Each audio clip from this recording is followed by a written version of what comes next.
Hello dear friend, this is Ashish Charles. Today we are going to discuss new unit chemical equilibrium. तो chemical equilibria क्या होता है, इस सब चीज़ों को हम सीखेंगे आज के इस वीडियो में। तो पूरी वीडियो ध्यान से देखें और कोशिश करेंगे कि हम काफ़ी सारे टॉपिक इस यूनिट के एक साथ करवा लें। तो ये यूनिट क्लास 11 और बीएससी और एमएससी स्टूडेंट्स के लिए है, जहाँ पर ये टॉपिक आता है केमिकल इक्विलिब्रियम। तो आओ सीखें। सबसे पहले हम बात करनी शुरू करते हैं केमिकल रिएक्शन से। ये बहुत छोटे बच्चे भी जानते हैं कि केमिकल रिएक्शन क्या होता है। दो two and more substances combine together and form a new substance, this process called chemical reaction.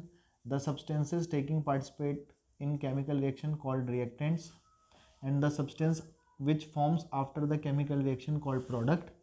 and जो रिएक्टेंट्स होते हैं वो दो कैटेगरी में कैटेगराइज होते हैं। One part is base part and another part is reagent part. अभिकारक, अभिकर्मक, आधार, उत्पाद। तो दो या दो से ज़्यादा चीज़ें आपस में मिलती है और मिलकर के कुछ अंदर ही अंदर कुछ घुचुड़ घुचुड़ करती है। उस घुचुड़ घुचुड़ की प्रक्रिया को केमिकल रिएक्शन कहते हैं, केमिकल चेंज कहते हैं। जो रिएक्शन में पार्टिसिपेट करते हैं रिएक्टेंट जो बनते हैं उन्हें प्रोडक्ट कहते हैं। तो हम इसके बाद बात करते हैं टाइप्स ऑफ केमिकल रिएक्शंस की। तो केमिकल रिएक्शंस कितने टाइप की होती हैं? वैसे तो केमिकल रिएक्शन के दुनिया भर के टाइप हैं। Substitution, addition, elimination, rearrangement, simple reaction, complex reactions, double decomposition reaction, exothermic, endothermic, reversible, irreversible. There are lots of types of chemical reactions in all over the chemistry. So फिलहाल इस chapter में हमारे लिए जो काम करेंगी वो चार रिएक्शन मेन इंपॉर्टेंट काम करेंगी। First one is reversible reaction, second one is irreversible reaction, reversible, irreversible, third one is exothermic reaction and fourth one is endothermic reaction। Exothermic, endothermic, reversible and irreversible reaction. तो ये चार reactions हैं। Those reaction which completes in both direction called reversible reaction. ऐसी reaction जो दोनों direction में काम करती हैं, एक रिएक्टेंट से प्रोडक्ट बने और प्रोडक्ट दोबारा रिएक्टेंट में कन्वर्ट हो जाए, कॉल्ड रिवर्सिबल रिएक्शन। और ऐसी रिएक्शन जो एक ही डायरेक्शन में काम करती हैं, ए प्लस बी से सिर्फ प्रोडक्ट पी बने, ये वापस ना हो, इरिवर्सिबल रिएक्शन। एक्सोथर्मिक रिएक्शन जिसमें हीट इवॉल्व होती है, हीट रिलीज हो जाती है, वो एक्सोथर्मिक रिएक्शन कहलाती है। एक्सोथर्मिक रिएक्शन के लिए एंथैल्पी निगेटिव में आता है। एंडोथर्मिक रिएक्शन जिसमें हीट एब्जॉर्ब हो जाए वो एंडोथर्मिक रिएक्शन कहलाती हैं। फॉर एग्जाम्पल रिवर्सिबल रिएक्शंस, जैसे एक एग्जांपल लें, N2 + 3H2 गिव्स 2NH3। तो ये रिएक्शन दोनों डायरेक्शन में चलती है, रिवर्सिबल रिएक्शन का एक एग्जांपल हो गया। इस रिएक्शन में डेल H की वैल्यू निगेटिव आती है, हीट रिलीज होती है। तो ये एक एक्सोथर्मिक रिएक्शन का एग्जांपल भी हो गया। और इरिवर्सिबल रिएक्शंस जनरली जितनी भी नेचुरल प्रोसेसेस होती हैं वो सब इरिवर्सिबल होती हैं, क्योंकि अगर पूरब से पश्चिम की ओर नदी बह रही है सुबह तो शाम को भी वहीं बहेगी, उल्टी नहीं बहती है। बीज से पेड़ बनने की प्रोसेस इरिवर्सिबल है, क्योंकि बीज से जो पेड़ बन जाएगा तो पेड़ दोबारा बीज में नहीं कन्वर्ट होगा, वो बीज पैदा कर देगा, वो अलग बात है। तो इरिवर्सिबल रिएक्शन है। नेचुरल प्रोसेस में बच्चे से बड़ा इंसान बन जाता है, बड़ा जानवर बन जाता है, तो वो आपका वो जो प्रोसेस है बच्चे से बड़े पापा मम्मी और दादा दादी बनने की प्रोसेस, बुढ़ापा बनने की प्रोसेस, वो भी इरिवर्सिबल रिएक्शन का ही पार्ट है, क्योंकि बुढ़ापे से फिर दोबारा बच्चा नहीं बनेगा।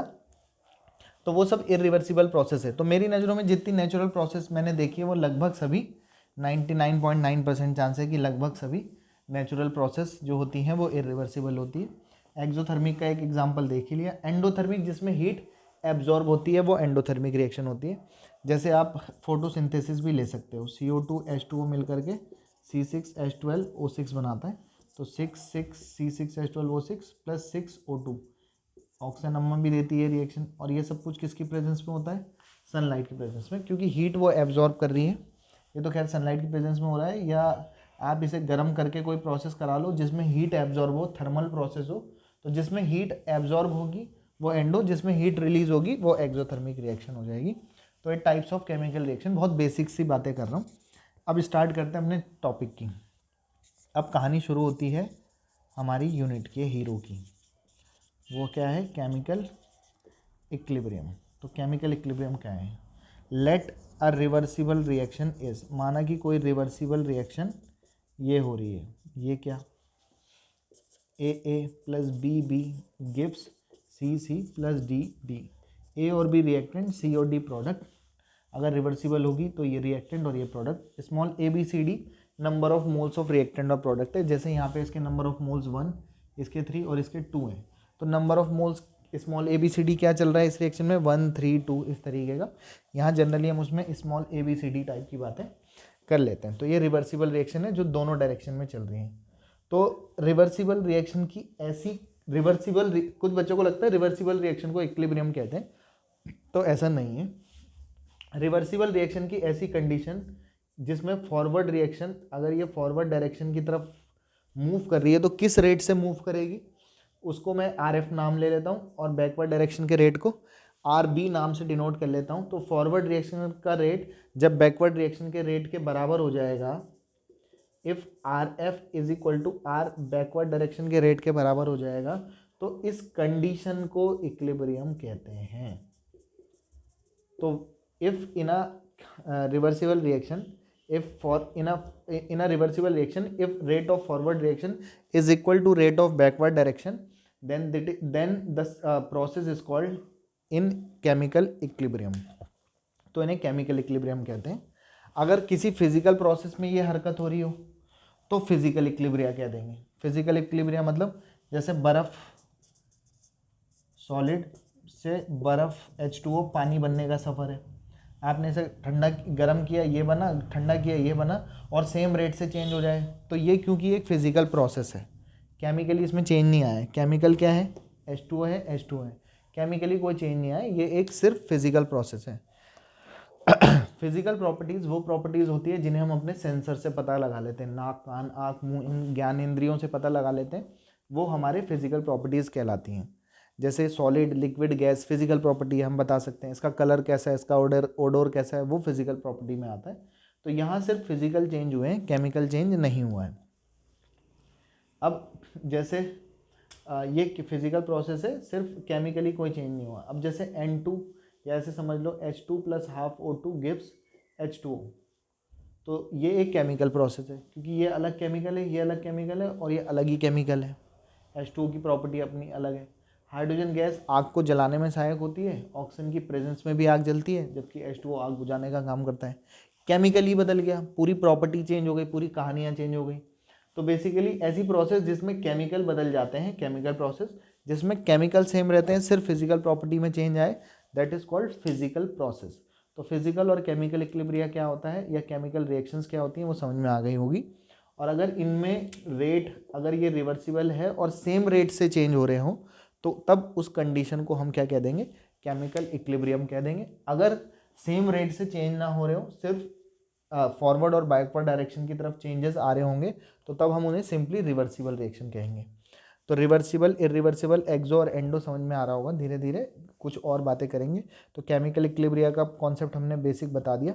अब हम आगे बात करते हैं नए वाले टॉपिक के साथ, इसको प्रूफ करके बताएंगे, जो इसमें मेन इंपॉर्टेंट क्वेश्चन आता है। पॉज करके स्क्रीनशॉट ले लें, फिर हम आगे बढ़ जाते हैं।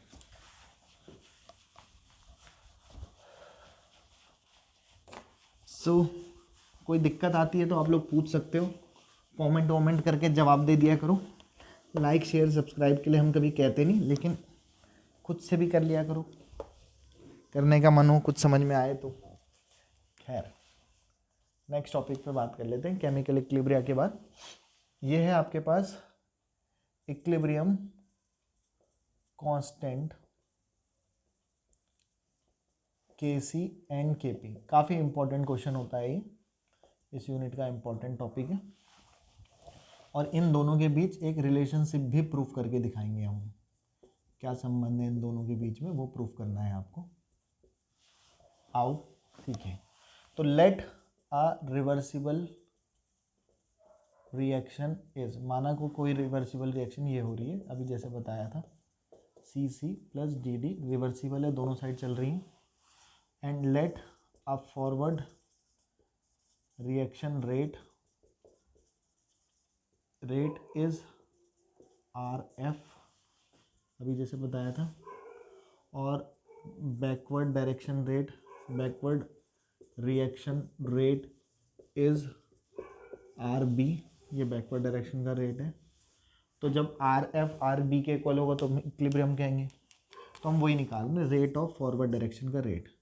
तो अकॉर्डिंग टू लोमा आंटी, लोमा कौन है, लॉ ऑफ मास एक्शन, तो लॉ ऑफ मास एक्शन ये कहता है कि किसी भी रिएक्शन का रेट डायरेक्टली प्रोपोर्शनल होता है रिएक्टेंट्स की मोलर कंसंट्रेशन के मल्टीप्लाई के प्रोडक्ट के। The rate of reaction is directly proportional to the product of the molar concentration of reactant. Reactant कौन है, ए और बी, तो फॉरवर्ड के लिए ये रिएक्टेंट है, ये प्रोडक्ट है, बैकवर्ड के लिए ये रिएक्टेंट है, ये प्रोडक्ट है। फिलहाल हम फॉरवर्ड की बात करें तो rate of reaction directly proportional है product of the molar concentration. Molar concentration को ब्रैकेट में लिख दिया, इसका मतलब ए और बी के आप मोलर कंसंट्रेशन बता रहे हैं, और रेज टू सम पावर, जो उनके कोफिशिएंट होंगे स्टोइकियोमेट्रिक कोफिशिएंट, जो भी नंबर ऑफ मोल्स होंगे वो सर पे चढ़ा देंगे। प्रोपोर्शनलिटी का साइन हटाएंगे, कांस्टेंट लगा देंगे K1, आप चाहो तो फॉरवर्ड के लिए KF कह दो, हमें कोई दिक्कत ना है इस बात से। A और B इक्वेशन नंबर 1। नाउ लोमा आंटी लगाएंगे बैकवर्ड रिएक्शन के लिए, तो रेट ऑफ बैकवर्ड डायरेक्शन का rate is directly proportional to the product of the molar concentration of reactant backward के लिए and raise to stoichiometric coefficient power. Proportionality का साइन हटाएंगे तो एक कांस्टेंट लगा देंगे, के भी नाम दे रहा हूँ मैं बैकवर्ड के लिए, CD इक्वेशन नंबर 2। अब बात कर लेते हैं एट इक्विलिब्रियम पर। इक्विलिब्रियम की पढ़ाई लिखाई हमने यही करी है कि इक्विलिब्रियम में फॉरवर्ड रिएक्शन का रेट बैकवर्ड डायरेक्शन के रेट के बराबर होता है, ऑब्वियस सी बात है। तो फॉरवर्ड रिएक्शन का rate KF AB equal to KB CD की पावर ABCD। अब हम क्या करेंगे, कांस्टेंट टर्म को एक तरफ रखेंगे, जैसे KF KB कांस्टेंट टर्म्स है, और कंसंट्रेशन वाले टर्म्स को एक साइड कर लेंगे। तो हमने क्या किया, KF divided by KB equal to CD upon AB, कुछ नहीं किया, क्रॉस मल्टीप्लाई करके कांस्टेंट को एक तरफ और कंसंट्रेशन वाले टर्म्स को एक तरफ। अब एक बार बताओ, KF एक इक्विलिब्रियम कांस्टेंट है, कांस्टेंट नंबर है, KB एक कांस्टेंट है, कांस्टेंट को कांस्टेंट से डिवाइड करेंगे, एक कांस्टेंट ही आएगा, उस कांस्टेंट को हम एक नया कांस्टेंट KC से एज्यूम कर लेंगे, KC equal to CD upon AB की power CD AB। Equation number 3 पढ़ लेते हैं, वेयर KC भाई साहब को ही कहते हैं इक्विलिब्रियम कांस्टेंट। ये जो हमने शुरू में बोला था इक्विलिब्रियम कांस्टेंट, वो KC है। अभी हम एक कांस्टेंट और प्रूफ करने वाले हैं। सिमिलरली हम एक बात बोलेंगे, एक्चुअली अगर हम ध्यान दें तो KC मतलब C का मतलब यहाँ कंसंट्रेशन है, तो CD AB के लिए कंसंट्रेशन यूज़ किए थे हमने, तो KC यूज़ किया। Similarly partial pressure equilibrium constant, जब हम रिएक्टेंट या प्रोडक्ट में, जो रिएक्टेंट या प्रोडक्ट है अगर वो गैस होते हैं, तो गैस के लिए जनरली कंसंट्रेशन की जगह मोस्टली जगह पे प्रेशर यूज़ करे जाते हैं। तो यहाँ पर क्या आएगा, C का प्रेशर D का प्रेशर डिवाइडेड बाय A का प्रेशर इंटू B का pressure power CD AB। KP निकालेंगे। इतना ध्यान रखना क्योंकि हम कहानी गैस के लिए पढ़ रहे हैं, तो गैस के लिए हम generally PV equal to NRT लेके जाते हैं, तो P बराबर N अपॉन V RT आता है। और क्योंकि P बराबर N अपॉन V को कंसंट्रेशन कहते हैं, उसे CRT कह सकते हैं। तो कहीं पे P लिखा है तो हम उसकी जगह CRT कह सकते हैं, तो कह देंगे हम भी यहाँ CRT फिर CRT और फिर यहाँ भी कह देंगे CRT पावर CD AB अलग अलग चलेगा। अब ये जो पार्शियल प्रेशर है वो किसका है, C का, ये D का, ये A का, ये B का। तो C का कंसंट्रेशन, D का कंसंट्रेशन, A का कंसंट्रेशन और B का कंसंट्रेशन। R और T कांस्टेंट होते हैं, एक पर्टिकुलर टेम्परेचर पर ये सब काम हो रहा होगा, और आज गैस कांस्टेंट होता है, वो फिक्स ही होता है, फिक्स वैल्यू होती है। तो C D से इसे कोई फ़र्क पड़ने वाला नहीं है, तो सिर्फ कंसंट्रेशन C का, D का, A का और B का यही यूज़ करेंगे, क्योंकि P बराबर CRT यूज़ किया है यहाँ से।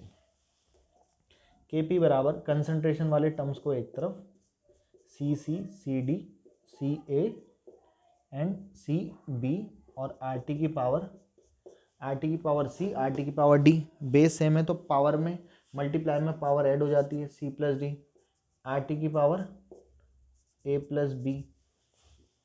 और आगे बढ़ाएंगे इसको तो K P is equal to, अगर हम ध्यान से देखें, अच्छा इनकी power C D A B ये तो चल ही रहे थे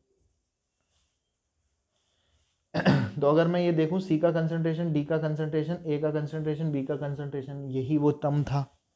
तो इस पूरे टर्म की जगह हम क्या यूज़ कर सकते हैं, के सी, फ्रॉम इक्वेशन नंबर 3 के पी बराबर K C into R T की power C plus D minus A plus B. तो K P is equal to K C into R T की पावर, इसको कह देते हैं डेल एन जी या डेल एन।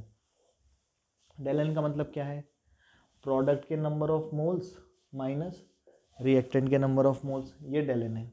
फॉर एग्जांपल जैसे अगर हम एक एग्जांपल ले लें, यही इक्वेशन नंबर 4 हो गई और यही के पी और के सी के बीच रिलेशनशिप है।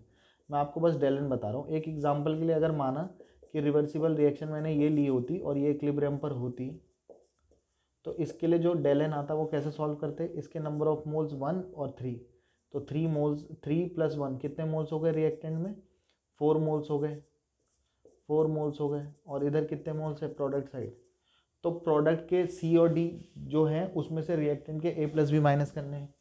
तो इधर क्या है प्रोडक्ट के नंबर ऑफ मोल्स 2 माइनस 4, तो ये जो डेल एन आएगा वो क्या आएगा, इक्वल टू -2। ऐसे करके डेल एन निकाला जाता है, इतना आपको ध्यान रखना है। तो ये के पी और के सी में रिलेशनशिप भी हो गया, ये काफ़ी इंपॉर्टेंट फॉर्मूला भी है। इस मेन यही फॉर्मूले हैं जो काम करते हैं, सबसे इंपॉर्टेंट फॉर्मूला ये, पूरे चैप्टर में घुमा फिरा करके यही फॉर्मूले पे सब कुछ चलती रहती है कहानी। हम नए नए टॉपिक सीखेंगे, तब तक होप आपको समझ में आया होगा। पॉज करके स्क्रीनशॉट लें, फिर आप आगे बढ़ते हैं। अब हम एक नए टॉपिक पे आगे बढ़ जाते हैं, reaction coefficient QC and QP. फॉर्मूले वैसे ही हैं जैसे थोड़ी देर पहले थे। फिर से माना कि रिवर्सिबल रिएक्शन ये है, let a reversible reaction is this, कुछ भी हो सकते हैं ABCD, जनरल रिएक्शन लिखिए।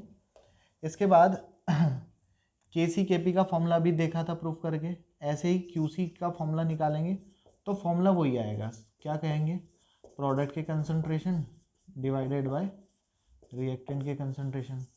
क्यू पी निकालेंगे तो सी का प्रेशर, डी का प्रेशर, ए का प्रेशर और आपका बी का pressure power C D A भी हो जाएगी। अब लगेगा कि फॉर्मूला तो वही है, फिर अंतर क्या है, फिर डिफरेंस क्या रह गया के सी क्यू पी में। एक्चुअली रिएक्शन कोएफिशिएंट टर्म तब यूज़ किया जाता है जब रिएक्शन इक्विलिब्रियम पर ना हो। इक्विलिब्रियम पर होने के लिए क्या होगा, दोनों का रेट सेम रेट से चेंज होना चाहिए, और जिस समय सेम रेट से चेंज हो रहा होगा तो इनके कंसंट्रेशन की वैल्यू कुछ और आएगी, और अगर इक्विलिब्रियम पर नहीं हुआ तो इनकी जो कंसंट्रेशन की वैल्यू है वो कुछ और आ सकती है। तो कुछ और कुछ और आएगी, तो क्यू सी क्यू पी या के सी के पी के जो आंसर्स आएंगे, फॉर्मूले तो दोनों ही एक जैसे लेकिन रिजल्ट अलग आएंगे क्योंकि ये वैल्यूज चेंज हो जाएंगी। तो इक्विलिब्रियम की कंडीशन अलग है, और अगर रिएक्शन इक्विलिब्रियम पर ना हो तब आप किसी पर्टिकुलर रिवर्सिबल रिएक्शन की पर्टिकुलर कंडीशन पर ये वैल्यू सॉल्व करोगे तो कुछ और आंसर आएंगे। तो इसके बेसिस पर हम कुछ चीज़ें बोल सकते हैं। 3 कंडीशंस हम पढ़ते हैं यहाँ पे, ऐसे बना करके समझ ज़्यादा ठीक ठाक ढंग से समझ में आ जाएगा। यह है क्यू सी के सी, फिर ले लिया हमने यहाँ पे क्यू सी के सी, फिर ले लिया क्यू सी के सी। क्या 3 कंडीशन है, if Q C is less than K C, if Q C is equal to K C, if Q C is greater than K C. अगर के सी की वैल्यू क्यू सी से बड़ी आती है तो रिवर्सिबल रिएक्शन या जो इक्विलिब्रियम पर है वो इक्विलिब्रियम तो रहेगा ही नहीं, क्योंकि के सी और क्यू सी जब बराबर होते हैं तो वो होते हैं इक्विलिब्रियम को बताते हैं कि मतलब दोनों के आंसर एक ही जैसे आ रहे हैं। इसका मतलब रिएक्शन कैसी कंडीशन में है, इक्विलिब्रियम की कंडीशन में है। और इक्विलिब्रियम पर नहीं होगी तो रिएक्टेंट जो होंगे वो प्रोडक्ट की साइड शिफ्ट होंगे, मतलब जो रिएक्टेंट होंगे वो प्रोडक्ट की साइड शिफ्ट होंगे, यानी कि फॉरवर्ड डायरेक्शन की तरफ शिफ्ट होती है रिएक्शन। क्योंकि रिएक्शन इक्विलिब्रियम पर होती तो सेम डायरेक्शन में चेंज होती, लेकिन अगर ऐसी कंडीशन में हुई या 2 वैल्यूज दी हो या इसकी छोटी इसकी बड़ी वैल्यू आए तो इसका मतलब आपके पास रिएक्शन इक्विलिब्रियम पर नहीं है, फॉरवर्ड डायरेक्शन की तरफ शिफ्ट होगी। और ऐसी कंडीशन होगी तो जो प्रोडक्ट बना होगा वो रिएक्टेंट की तरफ शिफ्ट होने लगेगा, मतलब बैकवर्ड डायरेक्शन की तरफ रेट बदल जाएगा। तो क्यूसी और केसी के बीच रिलेशनशिप से कई बार कुछ क्वेश्चन आ जाते हैं, ध्यान रखना है इस बात को। नेक्स्ट टॉपिक में बढ़ जाते हैं आगे। नेक्स्ट टॉपिक बात कर रहे हैं आयनिक प्रोडक्ट ऑफ वाटर, वाटर का आयनिक प्रोडक्ट कर रहे हैं। तो वाटर को आयनिक प्रोडक्ट कैसे करेंगे, तो हमने वाटर ले लिया H2O, इस भाई साहब को तोड़ दिया H+ और OH नेगेटिव। कुछ अच्छी बुक्स में वो H2O लेगा, H+ को H+ ना कह करके H3O पॉजिटिव कहेगा, वो भी सही है, हमारे लिए H+ भी ठीक है, हम सिंपल टर्म में लिखना चाह रहे हैं तो H+ कह सकते हैं, अदरवाइज H3O पॉजिटिव भी ठीक है, उसमें भी कोई दिक्कत नहीं है। फिलहाल कोई जो वाटर है वो अपने आयन में टूट गया, तो अगर हम इसके इक्विलिब्रियम कांस्टेंट की बात करें तो अगर ये रिएक्शन आयनिक इक्विलिब्रिया कहला सकती है क्योंकि आयनाइजेशन हो रहा है, और अगर ये सेम रेट से चेंज हो, ये जुड़ के फिर इसमें बदल जाए और सेम रेट से चेंज हो रहे हो तो इसे क्या कह देंगे, इक्विलिब्रियम कहेंगे। तो हम नॉर्मली इक्विलिब्रियम कांस्टेंट कैसे निकालते थे, प्रोडक्ट के कंसंट्रेशन, प्रोडक्ट में जो भी चीज़ें उनके कंसंट्रेशन डिवाइडेड बाय रिएक्टेंट का कंसंट्रेशन। जनरली H2O का कंसंट्रेशन 55.55 मोल पर लीटर लेते हैं, मोल्स पर लीटर लेते हैं, तो ये एक फिक्स कांस्टेंट वैल्यू होती है। इस कांस्टेंट को इस कांस्टेंट से मल्टीप्लाई करूंगा तो ये कांस्टेंट इस कांस्टेंट से मल्टीप्लाई करके एक नए नोटेशन से दिखाया जाता है जिसे KW कहते हैं, और इसे H+ इंटू OH नेगेटिव से दिया जा सकता है। तो एक्चुअली में अगर देखें तो ये जो H+ और OH नेगेटिव है वो क्या है, वाटर के आयंस हैं, तो वाटर के आयंस का क्या कर रहे हैं, प्रोडक्ट कर रहे हैं, तो आयनिक प्रोडक्ट ऑफ वाटर कह देते हैं, तो इसे KW से प्रेजेंट करते हैं। एक बात और याद रख लोगे, फॉर प्योर वाटर क्वेश्चन करने के लिए हम इस बातों को यूज भी करेंगे। For pure water the concentration of H+ is equal to concentration of OH negative. H+ का कंसंट्रेशन OH नेगेटिव की कंसंट्रेशन के बराबर होता है और इसकी वैल्यू करीब 10⁻⁷ होती है, और इसकी कंसंट्रेशन 10⁻⁷, 10⁻⁷, तो KW की वैल्यू 10⁻⁻14 आती है। ये बात भी याद रखोगे और ये बात भी याद रखोगे, बाद में इस बात को कुछ और ढंग से भी समझाएंगे किसी और टॉपिक से, pH वैल्यू से। तो फिलहाल आपको क्या क्या बातें कर ली, chemical reaction, types of chemical reaction, equilibrium, KC, KP, QC, QP, relationships, ionic product of water. एक नए टॉपिक पे बात करने जा रहे हैं जो है pH वैल्यू। तो pH वैल्यू को समझते हैं, कुछ न्यूमेरिकल क्वेश्चन करेंगे, फिर हम एंड कर देंगे, फिर हम नए टॉपिक पे बात करेंगे। पॉज करके स्क्रीनशॉट ले लें। शायद नए टॉपिक पे जो हम डिस्कशन करेंगे वो नेक्स्ट वीडियो में करेंगे, क्योंकि वीडियो शायद काफ़ी बड़ी हो जाएगी, कुछ और क्वेश्चन ऐड कर लेंगे। फिलहाल हम pH वैल्यू पे बात कर रहे हैं। pH वैल्यू, pH वैल्यू क्या होता है, पोटेंशियल ऑफ हाइड्रोजन इसका फुल फॉर्म होता है, और पोटेंशियल ऑफ हाइड्रोजन के लिए हमें एक फॉर्मूला याद रखना है कि निगेटिव लॉगरिथम ऑफ H+ के कंसंट्रेशन को, या H+ कंसंट्रेशन के निगेटिव लॉगरिथम को pH वैल्यू कहते हैं। H+ आयन के निगेटिव लॉगरिथम को pH वैल्यू कहते हैं। तो इसे क्वेश्चन से करने की कोशिश करते हैं। Question number 1, we have 0.001 molarity HCl solution, we have find its pH value. इसका pH वैल्यू फाइंड करके बताओ। तो एक्चुअली में क्या है कि हमारे पास सॉल्यूशन है HCl, हमें पता है HCl ऐसे टूटता है H+ और Cl नेगेटिव में, तो इसका कंसंट्रेशन कितना दे रखा है 0.001, डेसिमल हटाऊंगा तो 10⁻³ बनेगा, 1/10⁻³ 10⁻³ मोल पर लीटर है इसका कंसंट्रेशन है। तो हमें जो कंसंट्रेशन चाहिए फॉर्मूले में pH निकालने के लिए वो तो H+ का चाहिए, दिया तो इसका है। तो अब ऐसे समझो कि एक ग्लास में एक जूस था, मैंने उसे 2 ग्लास में पलट दिया, तो 2 ग्लास में पलटने पर जो ग्लास के जूस का जो टेस्ट होगा वही जग वाले जूस का टेस्ट होगा। टेस्ट पर कोई फ़र्क नहीं पड़ेगा, मतलब कंसंट्रेशन पे कोई फ़र्क नहीं पड़ेगा, तो कंसंट्रेशन सेम रहती है, इतना आप ध्यान रखोगे। इसका मतलब ये जो कंसंट्रेशन है वो H+ की भी है और Cl नेगेटिव की भी है, लेकिन हमारे लिए क्या इंपॉर्टेंट है अभी, H+ की कंसंट्रेशन। तो H+ की कंसंट्रेशन के लिए हमारे पास फॉर्मूला क्या है, pH, जो कि क्या है negative logarithm of H+। Negative logarithm of concentration of H+ कितना है 10⁻⁻3। तो लॉग की प्रॉपर्टी होल्ड करेंगे, log m की पावर n क्या हो जाएगा, पावर आगे आ जाएगी n log m, minus minus का +3 हो जाएगा, और log 10 की वैल्यू होती है 1, तो pH वैल्यू 3 आ गया। तो क्वेश्चन ये भी आ जाता है कि इसका नेचर बताओ, तो नेचर बताने के लिए 7 से कम है तो एसिडिक, तो ये कैसे नेचर का होगा, एसिडिक नेचर का होना भी चाहिए था, HCl भाई साहब थे तो एसिडिक नेचर के होने चाहिए थे। दूसरा क्वेश्चन, क्वेश्चन नंबर 2, होप आपको कहानी समझ में आ रही होगी। HCl H2SO4 कुछ भी दे दे, इसका कंसंट्रेशन कुछ भी दे दे, ऐसे सॉल्व कर लेते हैं। तो दूसरा क्वेश्चन कर रहे हैं, फॉर 0.00100001 कर लेते हैं। चलो, मोलैरिटी NaOH सॉल्यूशन है, मतलब NaOH सॉल्यूशन का कंसंट्रेशन गिवन है हमारे पास, फाइंड इट्स pH वैल्यू। तो pH वैल्यू फाइंड कैसे करेंगे? तो अभी हमारे पास जो गिवन है वो क्या दिया हुआ है, NaOH, तो ये कैसे टूटेगा, Na प्लस OH नेगेटिव, ऐसे दिया हुआ है। तो इसका कंसंट्रेशन कितना लिख सकते हैं, डेसिमल हटाऊंगा 10 की पावर 4 आएगा, ऊपर लिख करके 10 की पावर -4 मोलैरिटी। जग को 2 ग्लास में पलट दिया, टेस्ट पर कोई फ़र्क नहीं पड़ा, टेस्ट वही है, कंसंट्रेशन वही है, कंसंट्रेशन कोई फ़र्क नहीं पड़ा। अब मैं pH का फॉर्मूला लगाऊंगा अगर, तो निगेटिव लॉगरिथम ऑफ क्या चाहिए मुझे, H प्लस का कंसंट्रेशन, जो क्वेश्चन में गिवन नहीं है, क्योंकि क्वेश्चन में जो गिवन है वो तो OH नेगेटिव का कंसंट्रेशन है। हमें किसका कंसंट्रेशन चाहिए, H प्लस का कंसंट्रेशन। तो एक तो आप इस फॉर्मूले से जा सकते हो, तो इस फॉर्मूले से अगर आप जाना चाह रहे हो तो हम लिखेंगे, हम बहुत समझदार हैं और हम जानते हैं, क्या जानते हैं हम, कि आयनिक प्रोडक्ट ऑफ वाटर होता है H प्लस का कंसंट्रेशन इंटू OH नेगेटिव का कंसंट्रेशन। अभी इसी वीडियो में हमने कुछ बात कही थी कि कुछ याद रखना है कि इसकी वैल्यू इतनी होती है, अभी याद कराया था। H प्लस का और OH नेगेटिव का कंसंट्रेशन गिवन है, जो कि कितना है 10 की पावर -4। H प्लस का कंसंट्रेशन के लिए सॉल्व करूँगा तो ये नीचे आएगा, 10 की पावर -4 ऊपर जाएगा, 10 की पावर -4 + 4 बनेगा -14 + 4, माइनस का 10 आ जाएगा। तो H प्लस का कंसंट्रेशन आ गया। पुट इन 1 में पुट कर लेंगे, फॉर्मूले में लगाएंगे, negative logarithm of concentration of H plus, जो कि कितना है 10 की पावर -10 है, तो log m की पावर n कितना हो जाएगा, -10 log 10 की वैल्यू 1, माइनस का प्लस, तो pH वैल्यू कितना आ गया आपके पास, 10 आ गया। तो pH 10 है, 7 से ज़्यादा है तो कैसे नेचर का हो जाएगा, बेसिक नेचर का हो जाएगा। तो ऐसे कर सकते हैं।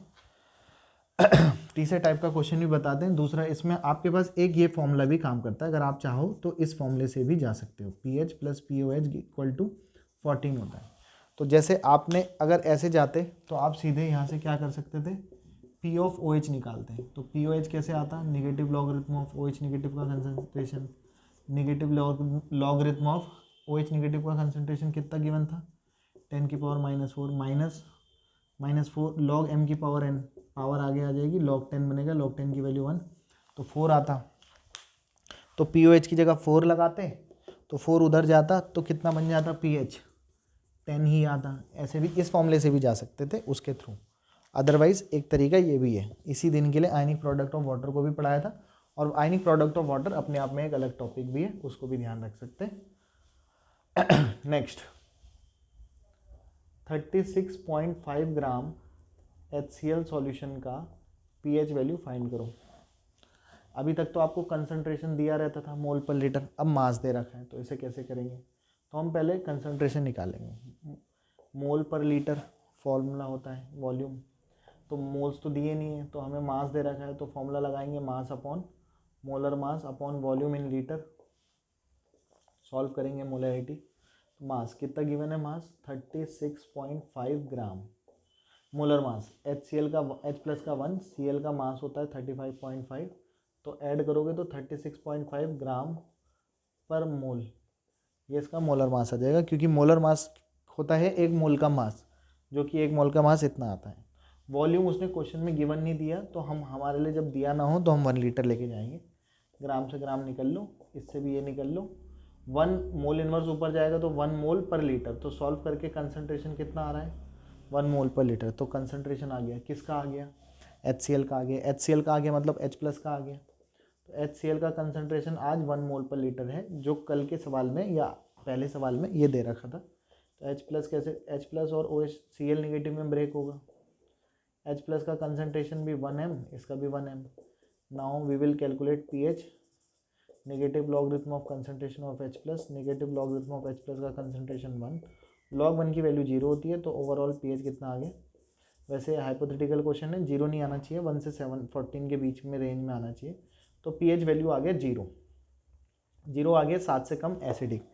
ये सब आप कर सकते हो इस टाइप के क्वेश्चन। हमने आपको एक बात याद रखने के लिए और कही थी, उसे बता करके मैं ख़त्म कर रहा हूँ। हमने कहा था कि प्योर वाटर का H+ का कंसनट्रेशन 10⁻⁻7 आता है। हमें ये तो नहीं पता, लेकिन इतना पता है कि प्योर वाटर के लिए जो pH आता है न्यूट्रल के लिए वो 7 आना चाहिए। तो अगर मैं pH निकालूं प्योर वाटर के लिए तो ये लिखूंगा formula, negative logarithm of concentration of H+ 10⁻⁻7 minus log m की पावर n, पावर आ जाएगी log 10 बनेगा, log 10 की वैल्यू हो गई 1 और माइनस माइनस का प्लस 7 log 10 7। तो pH वैल्यू 7 तभी आ पाएगा जब H+ का कंसनट्रेशन 10⁻⁻7 होगा। तो जनरली मैंने pH वैल्यू वाला भी टॉपिक कंप्लीट कर लिया और बाकी काफ़ी कुछ बताया जा चुका है इस फर्स्ट पार्ट की वीडियो में। वीडियो शायद काफ़ी लंबी हो गई होगी और होप आपको समझ में आ रहा होगा। फिलहाल बाकी जी लो अपनी ज़िंदगी, नेक्स्ट वीडियो में पियेंगे आप लोगों का खून। Have a good day, good bye, good night, शुभ रात्रि। स्क्रीनशॉट ले लें बाकी।